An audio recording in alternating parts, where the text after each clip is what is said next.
Vamos terminar então falando de missões.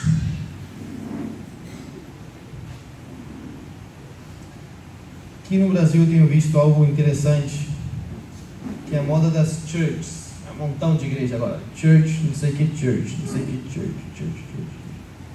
Isso é uma característica própria da pós-modernidade, né? Que é um esquecimento do que é clássico, do que é histórico. E com esse movimento da pós-modernidade se tem esquecido o que é a igreja. Nós hoje passamos o dia inteiro, olha que coisa maravilhosa, passamos o dia inteiro nesse calor horrível falando sobre o que é igreja. Um detalhe que quando a gente estava começando a pensar sobre essa conferência, houve bastante medo e temor de que as pessoas aguentassem todo dia escutando falar sobre o que é igreja. E olha, vocês estão por cima da média, glória ao Senhor, porque que nos disseram é que aqui no Brasil isso não aconteceria. Ó, já vou embora satisfeito, feliz, acontece. Próxima vez serão 2 dias inteiros. Aí a gente faz no inverno, né? A gente faz no inverno, fica melhor. Nessa coisa da pós-modernidade, você tem esquecido o que é igreja. O que é igreja? É o que nós estivemos hoje o dia inteiro tentando explicar, demonstrar, falar através de várias imagens, verdade? A igreja, meus queridos, ela é o povo de Deus, a Assembleia de Deus. Essa palavra church é interessante. Outro dia eu falava com a minha irmã no carro, nem sequer é uma boa tradução do grego. A palavra que Jesus falou, a minha igreja, edificarei a minha igreja, eclesia, né, no grego. Essa palavra church, no grego, é kuriakon, que se refere a um lugar que pertence a alguém. Kurios, é o dono, né? Kuriakon era o lugar que pertencia a alguém. As religiões pagãs começaram a usar essa palavra para se referir a lugares de culto. Já podia ser uma cachoeira, já podia ser qualquer coisa, uma montanha, um quarto, porque eles tinham a ideia que as divindades, os espíritos são territoriais. Então, isso aqui é o lugar de culto. Iemanjá, qual é o lugar de culto dela? Essa mesma ideia, que nós podemos ver em igrejas e religiões pagãs ainda no dia de hoje, por questões históricas.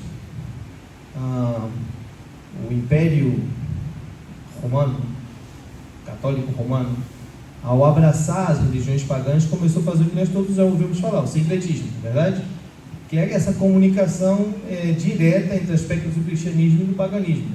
Nessa aí, alguém, ou várias pessoas, não se sabe, começaram a assimilar o lugar onde os cristãos se reuniam para adorar como o tal do kuriakon. O edifício passou a ser a igreja, e a ideia de que as pessoas são a igreja começou a desaparecer. Tanto é que na igreja católica, mal chamada igreja católica, igreja é o edifício. Essa é a compreensão das pessoas. E os evangélicos fazem a mesma coisa. Vamos à igreja hoje? Não é? O que se tem em mente? Vamos a um edifício, vamos a um local. Pois essa palavra aí, church, vem dessa palavra. Kuriakon foi evoluindo, se transformou em church. A palavra igreja é uma excelente palavra. Para que trocar? Ela é uma transliteração do grego Assembleia dos Santos. Essa é a ideia de igreja. Eu ia colocar uma definição super larga, super técnica, faz falta não. Vamos pular. Oxe, tecnologia agora não quis ir não.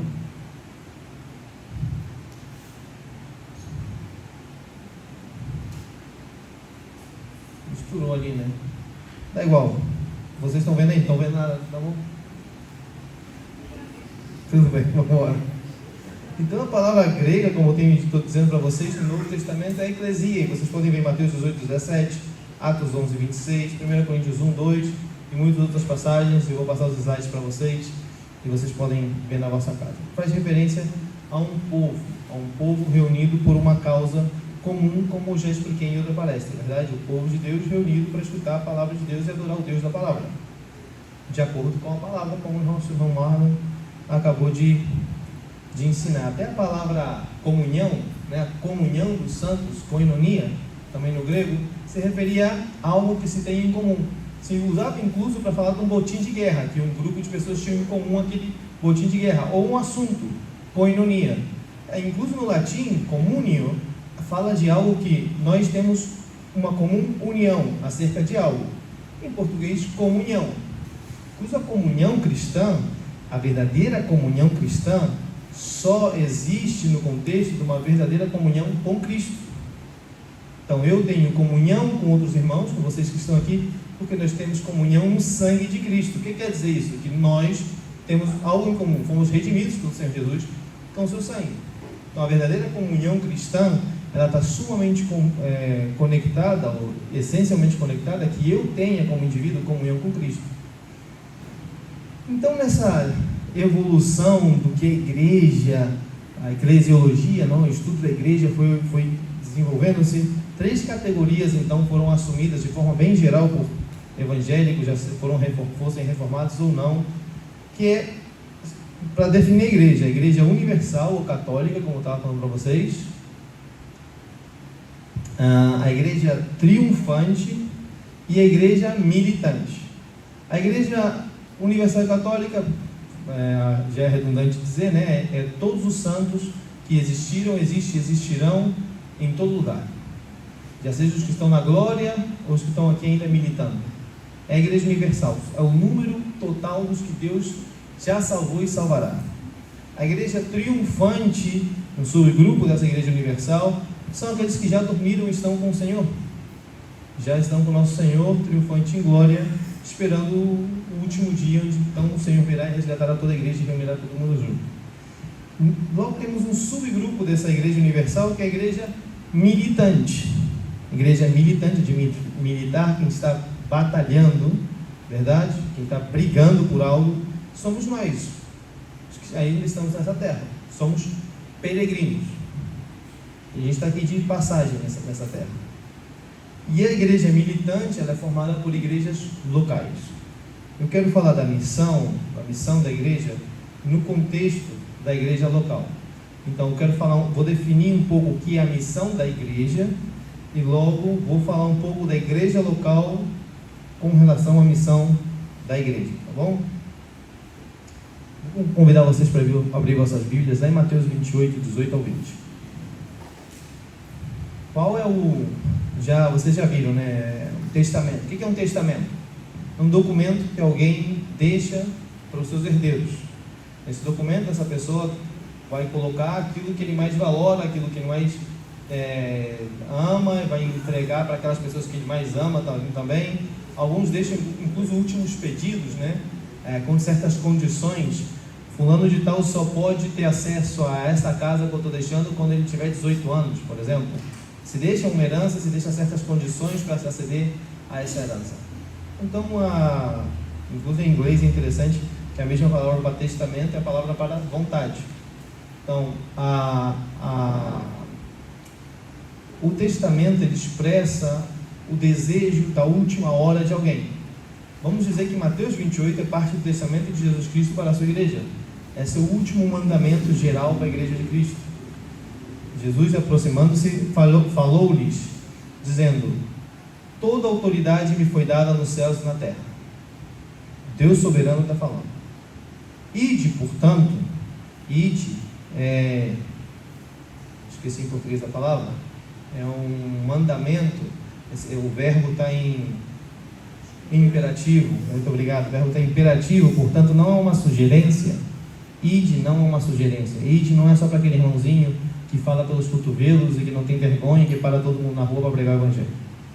Ide é um mandamento soberano. Ele já começa se apresentando: eu sou soberano, vai embora, vai pregar o evangelho, tá bom? Então ide é um mandamento a todo cristão. O fruto, uma evidência de que alguém nasceu de novo, ele vai pregar o evangelho. Não quer dizer que ele vai subir em cima de um carro e vai pregar em cima de um púlpito e vai sair na televisão. Não, quer dizer que o verdadeiro cristão, ele obedecerá e pregará o evangelho. Então, ide, portanto, fazei discípulos de todas as nações, batizando-os. Então ele manda ir para fazer alguma coisa e logo ele descreve como se faz essa coisa. O que ele nos manda ir? Fazer discípulos. Como se faz discípulos? Batizando-os em nome do Pai, do Filho e do Espírito Santo, ensinando-os a guardar todas as coisas que vos tenho ordenado.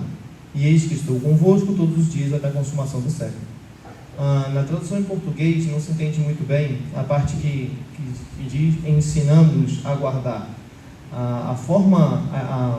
A ideia, originalmente, aí em espanhol funciona muito bem. Imagina que eu vou com minha irmã no carro, minha irmã está estudando para tirar a carteira de motorista, e eu vou falando: Sara, ali tem uma placa, não pode passar de 60 km. Sara, ali tem um quebra-mola, você tem que passar devagarzinho. Sara, aquilo ali é para respeitar a pessoa que vai caminhando pela rua, não sobe na calçada não. Mas se eu não ensino como ela deve fazer isso, engata a primeira, tal, eu vou ensinando, embreagem, aquela história, Sara nunca vai conseguir ou vai ter muita dificuldade para conseguir. Aqui o ensinar tem essa ideia. Não é só ensinar o que deve fazer, mas ensinar como se deve fazer. A expressão, o que está por trás dessa última parte do mandamento nós fazemos discípulo, batizando eles no nome do Pai, do Filho e do Espírito Santo, ensinando, instruindo o que eles devem obedecer e como devem obedecer. O cristianismo é só pegar uma mensagem e falar assim: obedece a Jesus Cristo, você vai para o inferno. Ensinar como se há de obedecer a Jesus Cristo. Sim. E Jesus Cristo então começa nos intimando, ele tem toda a autoridade, e termina nos prometendo: esse que tem toda a autoridade, que nos manda aí, não nos envia sós. O que diz? E eis que estou convosco todos os dias até a consumação do século. Outra passagem, Efésios 4, 1 ao 6. Isso é Paulo termina, os primeiros 3 capítulos de Efésios, é a parte indicativa, que se chama indicativos do Evangelho. Paulo se dedica a descrever o que é o Evangelho e quais são qual é o efeito que o Evangelho deve ter e tem sobre a nossa vida. A partir do capítulo 4, Paulo entra no modo imperativo do Evangelho. Agora ele começa a explicar que coisas nós devemos fazer como consequência de haver sido alcançado pelo Evangelho. E aqui começa capítulo 4, então Paulo começa a descrever: ok, se você é cristão e você foi alcançado pelo Evangelho da vossa salvação, como ele diz lá no capítulo 1, versículo 13 e 14, então aqui estão alguns resultados. Se você realmente recebeu vida em Cristo Jesus, como fala lá no capítulo 2, versículo 1 ao 10, aqui temos alguns resultados. Se você realmente foi resgatado por Cristo, se o muro que fazia divisão foi destruído, se Jesus Cristo é a tua paz, se você é parte da família de Deus, como nos diz no capítulo 2, no final do 2 e o capítulo 3, esse é o resultado. Qual é o resultado? Rogo-vos, pois, eu, prisioneiro do Senhor, que andeis de modo digno da vossa vocação. Temos uma vocação. Fomos chamados a algo. A vocação é que fossem chamados com toda a humildade. Uma vez mais, o mandamento agora descreve como se faz, como devo andar, segundo a vocação que fui chamado, com toda a humildade e mansidão, com longanimidade, suportando-vos uns aos outros em amor, esforçando-vos diligentemente por preservar a unidade do Espírito no vínculo da paz. Há somente um corpo e um Espírito, como também fossem chamados numa só esperança da vossa vocação. Um só Senhor, uma só fé, um batismo, um Deus e Pai de todos, o qual está sobre todos, age por meio de todos e está em todos. Outra passagem, vocês vão entender por que eu estou lendo essa passagem. Efésios 3, 10 ao 11. E essa passagem bíblica, esse versículo é chave, meus irmãos. Já falei com vocês sobre ele, introduzi ele numa das palestras que não devia, mas fiz um spoiler. Efésios 3, 10 ao 11. Memorizem essa passagem, esse versículo bíblico. Colhem na vossa casa. Colhem, sei lá, tudo quanto é lado. Para que pela igreja a multiforme sabedoria de Deus se torne conhecida agora dos principados e potestades nos lugares espirituais, segundo o eterno propósito que Deus estabeleceu em Cristo, nosso Senhor. Como o João Fonseca estava falando antes, isso de que a cruz foi um acidente, já estava um lá morrendo, aí Deus aproveitou a situação e falou: ó, vamos fazer aqui, vamos juntar, fazer uma gororoba aqui, salvamos o pessoal aqui já matando esse aqui.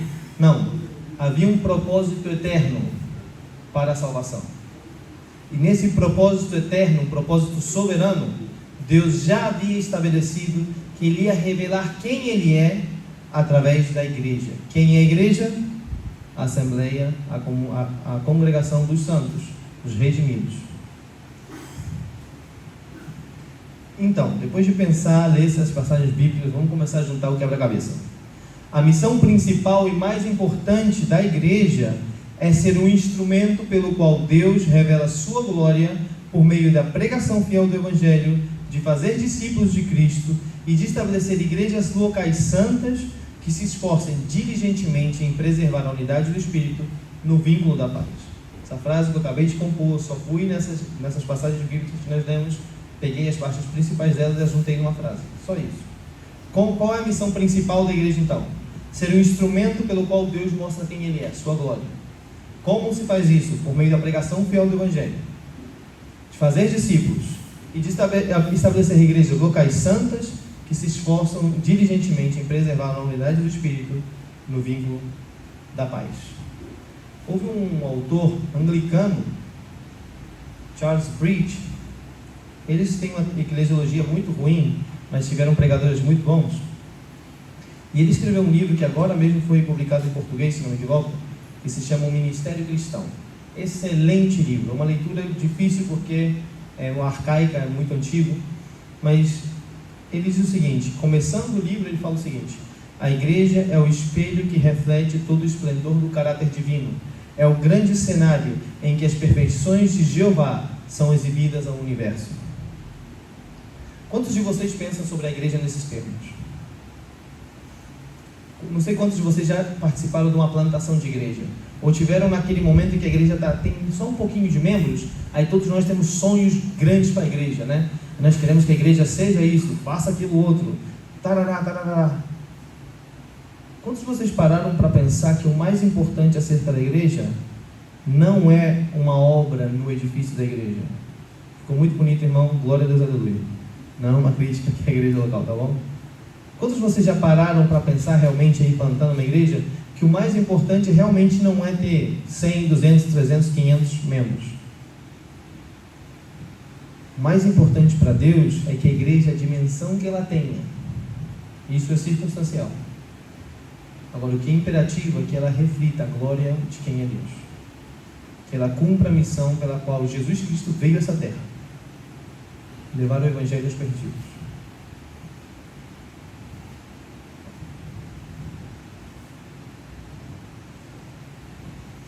Vamos ler 1 Coríntios 2, 9 ao 16, eu vou começar a acelerar, tá bom? 1 Coríntios 2, 9 e 16, mas como está escrito, nem olhos viram, nem ouvidos ouviram, nem jamais penetrou em coração humano que Deus tem preparado para aqueles que o amam, mas Deus nos revelou pelo Espírito, porque o Espírito a todas as coisas perscruta, até mesmo as profundezas de Deus, porque qual dos homens sabe as coisas do homem, senão o seu próprio Espírito que nele está? Assim também as coisas de Deus ninguém as conhece, senão o Espírito de Deus. Ora, nós não temos recebido o Espírito do mundo, e sim o Espírito que vem de Deus, para que conheçamos o que por Deus nos foi dado gratuitamente.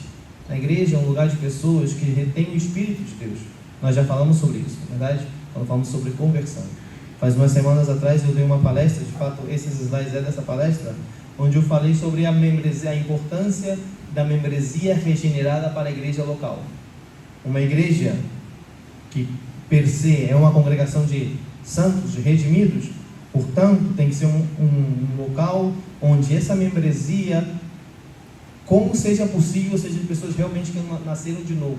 Nós não estamos falando de perfeccionismo, aqui tem que ser todo mundo apóstolo Paulo, não, cristão, convertido, regenerado, ajudando uns aos outros a crescer a imagem de Cristo. Temos a mente de Cristo. A própria natureza da igreja, ela vai definir então, meus queridos, a missão da igreja. Vamos ver Efésios 4, 1 ao 6. Pensem comigo, vamos começar a juntar aqui o quebra-cabeça. Vamos pensar nas palestras passadas, vamos começar a juntar um pouco aqui pensando na missão da igreja. Se vocês acham que a missão da igreja é encher a igreja de gente, tem muita igreja que faz muita obra social porque a intenção é atrair pessoas pelo pão, pelo refrigerante, pelo filme numa sexta-feira, por acampamento de jovens, vai somando aí. Um montão de atividade pública e lúdica que atrai as pessoas sem evangelho. A ideia é, vamos atrair eles para a ratoeira? Aí quando eles chegarem aqui, a gente injeta o evangelho neles para ver se funciona. Irmãos, não façam isso. Jesus Cristo nunca fez, os apóstolos não fizeram, não. Pregue o evangelho, as ovelhas escutarão e virão. Tá bom? Se vocês enchem a igreja de inconversos, que gostam talvez da liturgia, da forma como fazem o culto, da música, da forma como o pregador prega, mas realmente não nasceram de novo, como vocês vão conseguir, nessa igreja, viver o que Efésios 4, do 1 ao 6 diz? Viver com toda humildade e mansidão, suportando uns aos outros com longanimidade em amor, esforçando-se com diligência por preservar a unidade do Espírito e o vínculo da paz. Os irmãos aqui que levam um pouquinho mais de anos como cristão, que já viram as modas que passam, vêm e vão nas igrejas, já testificaram o que eu estou falando. Insiste em ter gente não cristã dentro da igreja, a divisão é segura, a dor de cabeça, o escândalo está garantizado. E o pior é que alguns deles chegam ao pastorado, e é pior ainda. Então a missão da igreja de refletir a glória de Deus implica e exige, portanto, que cuidemos muito bem quem se faz chamar de igreja. Porque não é a glória da denominação da PIB que está em jogo. Não é a glória da denominação Assembleia de Deus. Não é isso que está em jogo. Não vai ficar pedra sobre pedra. No céu não vai classificar a gente por denominação. É a glória de Deus que está em jogo. Se vocês já leram o Velho Testamento e prestaram atenção, quão zeloso é Deus pela sua glória. Ele varre nações inteiras por velar por sua glória.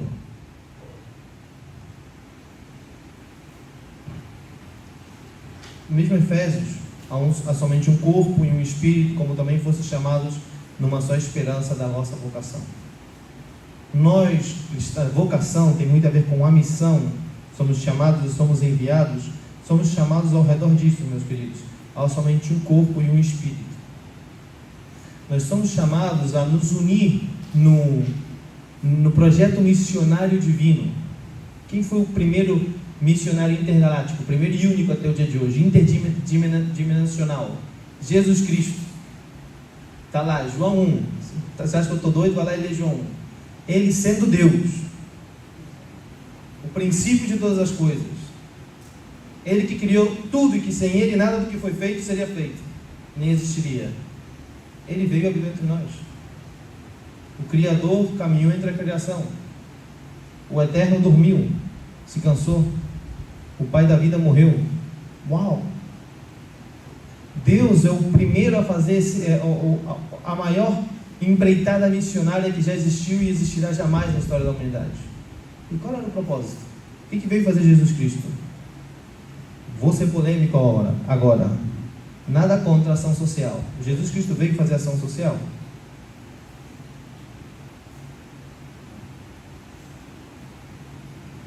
Jesus Cristo, estou falando que vai ser polêmico. Jesus Cristo, ele se preocupou em fazer ONG e orfanatos e centro para alimentar os pobres?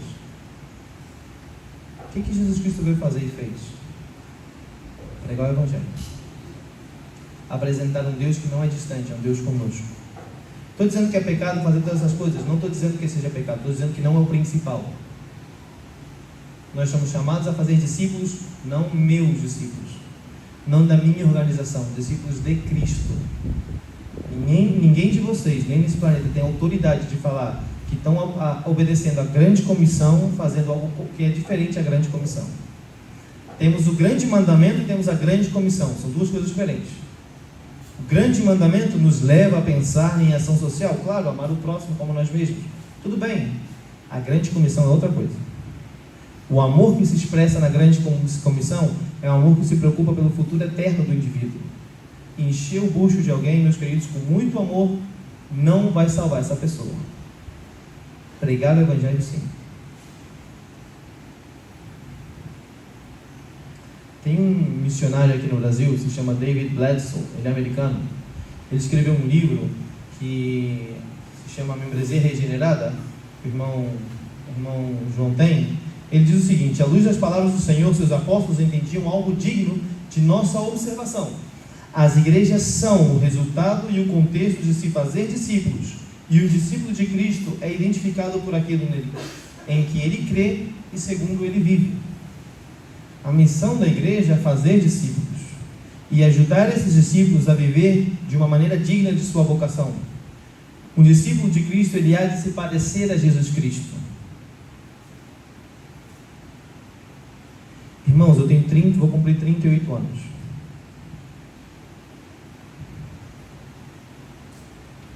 No tempo que eu vivi no Brasil, fora o meu pai e 2 dos meus tios, eu não tive nenhum pastor que se preocupasse de que eu vivesse como Jesus Cristo.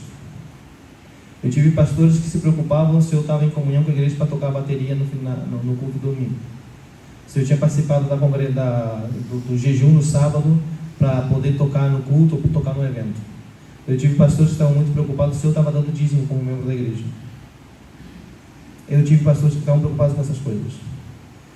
Pergunto para vocês, quantos pastores vocês tiveram que realmente tiveram uma preocupação genuína de que você está caminhando como Jesus Cristo?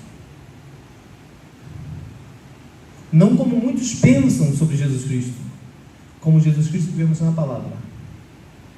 É estranho que isso seja raridade. Eu não sei se é o caso aqui da PIB, mas é só sair e dar uma volta aqui no bairro. Só dar uma volta. Eu levo aqui 1 semana, 2 semanas, não sei. Só dar uma volta.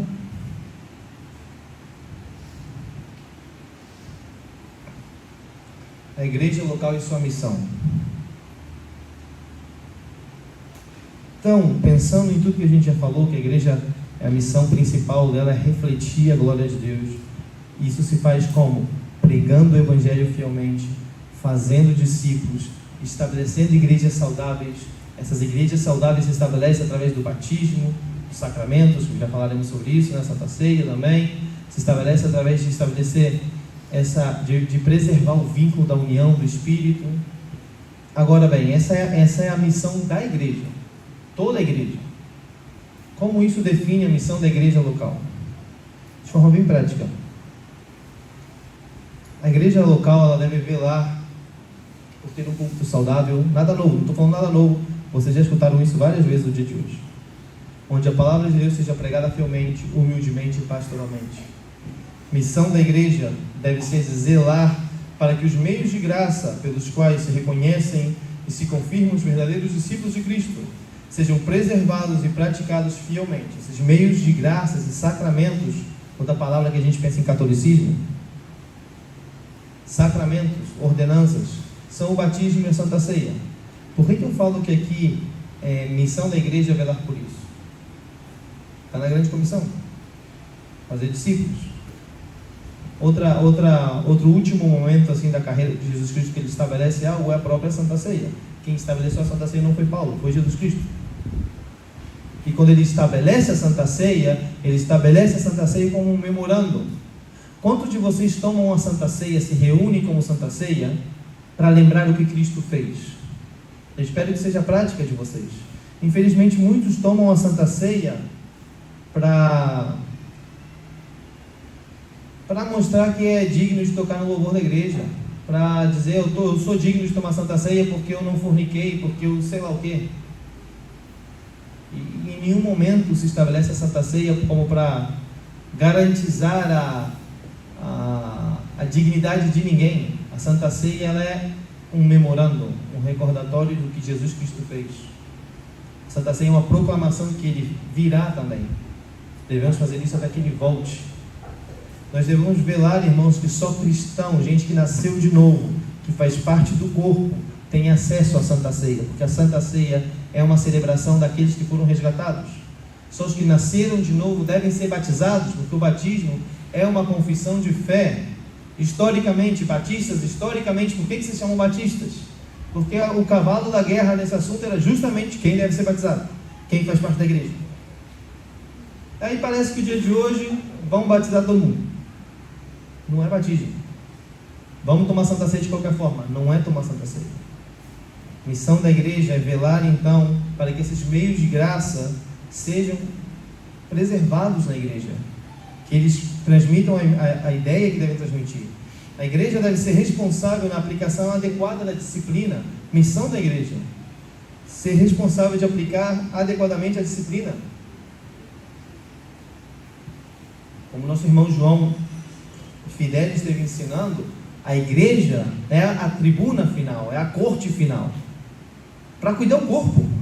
E quem mandou foi Jesus Cristo. Missão da igreja é cuidar da igreja. Às vezes, irmãos, olha só, de verdade, escuta com muito carinho o que eu vou dizer. Às vezes a gente tem delírio de grandeza, a gente está querendo salvar a África. O tubarão está aqui, ó. Glória a Deus por África, e Deus está enviando muita gente para lá. Aleluia! O tubarão está aqui. Nada contra os missionários que vão. Não estou falando da missão dos que vão, estou falando da missão da igreja local e dos que ficam. O tubarão está aqui. Tristemente, tem mais, vou usar esse nome por usar, tem mais igrejas ruins em Tubarão hoje do que tinham 22 anos atrás quando eu fui embora daqui. Tinha igreja ruim, mas agora tem mais.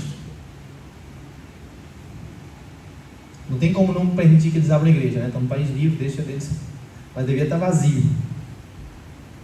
Pregue o evangelho. A missão da igreja é cuidar do evangelho na comunidade onde Deus colocou essa igreja. A igreja deve velar, para que o evangelho seja pregado fielmente até os confins da terra, para que pessoas sejam salvas, igrejas saudáveis sejam estabelecidas para a glória eterna de Deus e a alegria eterna do seu povo escolhido. E aqui a gente entra na última instância da missão da igreja. A igreja estabelecida, a igreja cumprindo a sua missão a nível local, é a igreja que envia também. Infelizmente eu conheço congregações batistas que têm um trabalho missionário para o estrangeiro excelente, uma coisa incrível. Nos Estados Unidos tem a IBM, que é a... não saberia traduzir, enfim, a Junta de Missionários Internacionais. É coisa de filme, eu tive lá, é coisa de louco, com localização, GPS a nível real, com os missionários em todo mundo, um negócio muito trabalhado. Aí a pergunta é, e como está a igreja local de vocês aqui? Péssima. A noção deles de igreja é juntar gente para dar oferta para mandar missionário. Aí estamos nos esforçando a estabelecer a igreja lá e estamos perdendo a igreja aqui. Assim está os Estados Unidos, mandaram missionários para todo mundo. Hoje eles estão precisando de missionários porque a igreja lá está indo por água abaixo. O liberalismo teológico está comendo a igreja lá. Irmãos, vocês têm uma responsabilidade local. Deus os colocou aqui. Assim que algo em comum que vocês têm é que Deus deu uma missão para vocês. O tempo que vocês estiverem aqui, vocês têm uma missão. Garantizar que essa igreja, e a igreja dos que não são daqui, garantizar que essa igreja reflita a glória de Deus ali onde ela está. Como vai refletir a glória de Deus ali onde ela está? Pregando fielmente a palavra de Deus, garantizar que o púlpito seja saudável. Como vai garantizar a glória de Deus ali onde ela está? Garantizando que a Santa Ceia e o batismo seja feito, ordenado, aplicado somente a pessoas que são salvas de verdade. E então, por último, garantizar que você está enviando missionários para estabelecer igreja, muito rápido. Eu fiz uma visita a Moçambique, uma semana mais ou menos, estive ali ensinando num seminário, e fui visitar um pouco. Eu fui numa igreja, irmãos, que funciona, realmente existe dentro de um lixão. Terrível, situação terrível, uma coisa, quando eu voltei para o lugar onde a gente estava ficando, foi só chorar e lamentar para aquelas pessoas. Mas algo super interessante que me disseram quando eu estava visitando uma igreja num lixão, uma igreja que funciona dentro de um lixão. Disseram, os missionários vêm aqui, tiram fotos, gravam vídeos, colocam no YouTube e nunca mais voltam. Sabe como que eles chegam lá? Com as ofertas da gente, que fica mandando oferta missionária, missionário que não se conhece. Se vocês enviam um missionário, irmãos, que enviem vocês daqui, dessa igreja, e se vocês vão colocar dinheiro, que seja uma pessoa que vocês conhecem, uma pessoa que pode prestar conta a vocês, que vocês conhecem a vida dessa pessoa, uma pessoa que possa vir visitar vocês e vocês possam ir visitá-los, de verdade. E é irônico uma pessoa que colabora com uma organização missionária internacional. Não fique mandando dinheiro por aí não, irmão, que você não conhece. O irmão João antes falou, o irmão João Fonseca falou, melhor do que mandar 10 reais para 1, para 10, para 50, junta e manda um daqui. Prepara, forma e manda daqui. É melhor. Tá bom? Então nos une uma vocação nos une uma mensagem, nos une uma missão. A própria natureza da igreja define a missão da igreja. A igreja é a congregação dos redimidos, santificados pelo Espírito Santo, sob a pregação da palavra santa, enviados a cuidarem-se mutuamente, a pregar o evangelho da salvação aos perdidos, para a glória de Deus que os salvou e virá resgatá-los. A missão da igreja é conhecer a Cristo. Isso eu agreguei hoje, eu gostei muito da camisa. É conhecer a Cristo e levar outros a conhecê-lo. A missão da igreja, e aqui é o slogan do Mudanças Profundas, é desfrutar a Cristo e ajudar outros a desfrutá-lo. A missão da igreja, meus queridos, é exatamente essa: alcançar as ovelhas perdidas de Cristo e trazê-lo. Tem muita ovelha aqui, mas não é só trazê-las, cuidá-las, fazer discípulos. Lembra? Ensinando-os. A melhor tradução deveria ser ensinando-os o que devem guardar e como guardar. Eu estou agregando mais palavras ao texto porque o texto transmite duas ideias que em português não se faz. Ensinando o que eles devem guardar e como devem guardar. Então, irmãos, olha, terminando já. É muita perda de tempo. A gente faz um esforço muito grande para trazer pessoas. Quando elas chegam, não cuidamos das pessoas. Faça um esforço grande para trazê-las. Faça um esforço duplamente grande para cuidá-las. Para isso foi que o Senhor Jesus falou: eu vou edificar uma igreja, que é uma assembleia de pessoas, não um edifício. Igreja não é isso, igreja são vocês. Cuidem-se mutuamente. Essa é a missão da igreja. A principal missão da igreja é alcançar os perdidos, e uma vez que eles são parte dos salvos, cuidar-se mutuamente. Não está no meu texto. Quando Hebreus fala que a gente não deve deixar de congregar, vocês já leram o texto com cuidado? O que é congregar no texto? Congregar não é somente vir um culto todo domingo. Se para você congregar é vir um culto todo domingo e você já fez check, estou bem com o Senhor, deixa eu te dizer, você está redondamente equivocado. O congregar implica em cuidar um ao outro enquanto a gente está aqui, agora, caminhando. É chamar pelo telefone, é visitar, é ter um tempo de, não sei se isso é português, prestação de contas, confissão de pecado, leitura bíblica juntos, oração. Antigamente, eu lembro que o pessoal ia na igreja na casa da minha avó, tocava palmas, ou de casa. Entra aí, irmão, o que você viu? Vamos conversar um pouco, ler a Bíblia e orar um pouquinho. Eu pegava um cafezinho, sentava, não tinha TikTok para ficar perdendo tempo com bobagem. Sentavam lá, contavam, confessavam o pecado, falavam: tive um problema com a minha mulher, tive um problema com meu esposo, assim, irmão, vamos fazer uma oração aqui? Faziam uma oração, aí lá ia o irmãozinho para sua casa, a irmãzinha para sua casa. Glória a Deus, aleluia. Tem se perdido tanto isso, meus queridos. A genuinidade do que é a vida cristã. Vida cristã não é performance. Glória a Deus pela conferência. A vida cristã não é conferência. Glória a Deus pela conferência, mas isso aqui não é vida cristã. Eu os animo, meus queridos, a abraçarem a missão de Deus para a igreja, que é realmente mostrar quem Ele é ao mundo. A Bíblia nos diz qual é a missão da igreja. A missão da igreja é manifestar a glória de Deus ao proclamar o Evangelho a todos os povos, a reunir igrejas saudáveis em cada lugar e ao enchê-las de discípulos que obedecem a Deus e o louvarão para sempre por sua graça. Eu falei qual é a missão da igreja de muitas formas.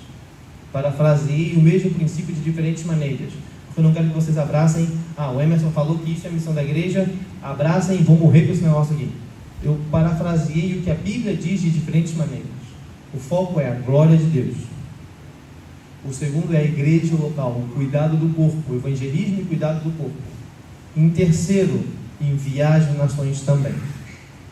Como essa é uma conferência voltada para igrejas saudáveis, como edificar igrejas saudáveis, vocês têm uma missão.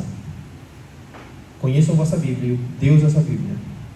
Proclamem o Deus da palavra. Proclamem a palavra de Deus. Cuidem-se mutuamente à luz da palavra de Deus. Orem, cantem, preguem, vivam a palavra de Deus. Sejam um povo do livro. Sejam um povo da palavra. Cresçam em harmonia, em comunhão, segundo a palavra de Deus. Reflitam assim a glória de quem é Deus. E enviem então, Deus dará condições, enviem então missionários para alcançar os povos perdidos. Não precisa ser África, vocês têm aqui Amazonas, tem Brasil é gigantesco, quase um continente inteiro, tem gente para tudo quanto é lado. Se puder chegar à África também, glória a Deus, façam. Mas primeiro cuidem da igreja local. Vamos orar.